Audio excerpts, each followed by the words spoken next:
नमस्कार दोस्तों। आज मैं आपसे बात करने वाला हूँ कि गलतियाँ अगर हो जाए इंसान से तो सुधार तत्क्षण कर लेना चाहिए, नहीं तो इसका परिणाम भविष्य में बहुत ही गंभीर और हानिकारक होता है।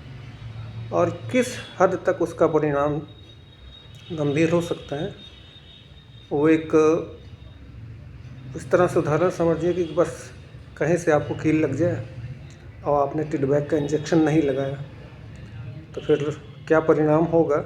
रिएक्ट हो गया तो क्या करेंगे। गलतियां स्वीकारना और करना हर आदमी के अपने अपने स्वभाव पर निर्भर करता है। जिस व्यक्ति को आगे बढ़ना है वो कुछ करता है, और गलतियां होना स्वाभाविक है, प्राकृतिक है। कोई भी इंसान संसार में नहीं बैठा है जिससे गलतियां नहीं होंगी। अब गलतियां करने के बाद कौन आगे बढ़ जाता है और कौन वहीं से डूब जाता है, ये निर्भर करता है आपके स्वीकार पे। अगर आपने गलतियों को स्वीकार कर लिया तो समझ लीजिए आपने सुधार का पहला कदम बढ़ा लिया और आप सुधार की ओर हैं और आगे बढ़ते चले जाएंगे। ये वीडियो किसी क्षेत्र की गलतियों के बारे में नहीं है, हर क्षेत्र की गलतियों के बारे में है। व्यवसाय में है, रिश्तों में है, बात में है, लेन देन में है, समाज में किसी का सम्मान देना ना देना, हर चीज़ में आता है। बस इससे समझ लीजिए आप, हर क्षेत्र में आता है। अगर चूक हुई है तो उस चूक को तुरंत सुधारें, यही आगे बढ़ने का प्रथम लक्षण है।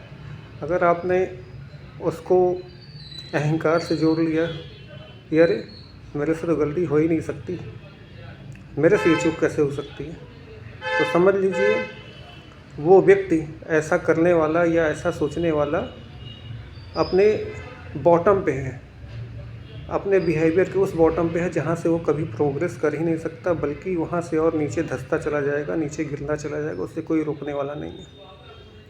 और जो व्यक्ति स्वीकार कर लेता है कि हाँ मेरे से गलती हो गई है और सुधार करता है, तो वो आगे बढ़ जाता है और उसका रास्ता कोई रोकता नहीं, क्योंकि वो उसके पास पता है कि हम इस गलती से आगे कैसे बढ़ सकते हैं और ये गलतियाँ कैसे भविष्य में रिपीट नहीं करनी है। इसका सबसे बड़ा उदाहरण आपको देता हूँ महाभारत के युद्ध से। अगर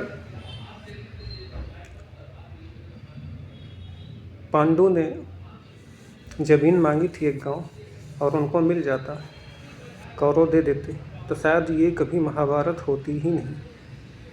और ये महाभारत नहीं होता तो शायद गीता हमको मिलता नहीं। तो गीता का यही उद्देश्य भी बताता है आपको कि आप अपनी गलतियों को जितना लंबा ले जाओगे, परिणाम आपको उतना भयानक भोगना पड़ेगा, सभी के लिए। चाहे बीमारी हो, चाहे संबंध हो, चाहे एक दूसरे से ठग हो, चाहे करप्शन हो, चाहे व्यापार हो। छोटी गलतियाँ बहुत बड़ी हो जाती हैं, बस आप उस पर टिके रह जाइए। कहाँ से आप डूबेंगे, किस तरफ से डूबेंगे, इसको बचाने वाला तो ईश्वर ही जाने कि कहाँ आपको फंसाएगा।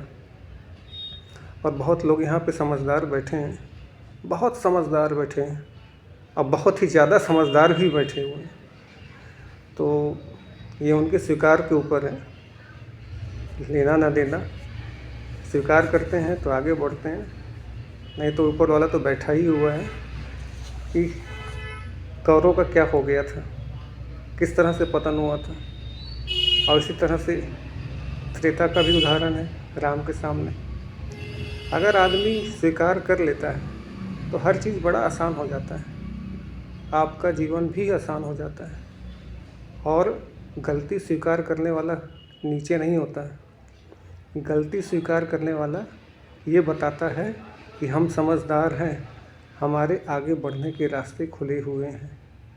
जो नहीं स्वीकार करता वही अपने सारे दरवाजे बंद कर लेता है।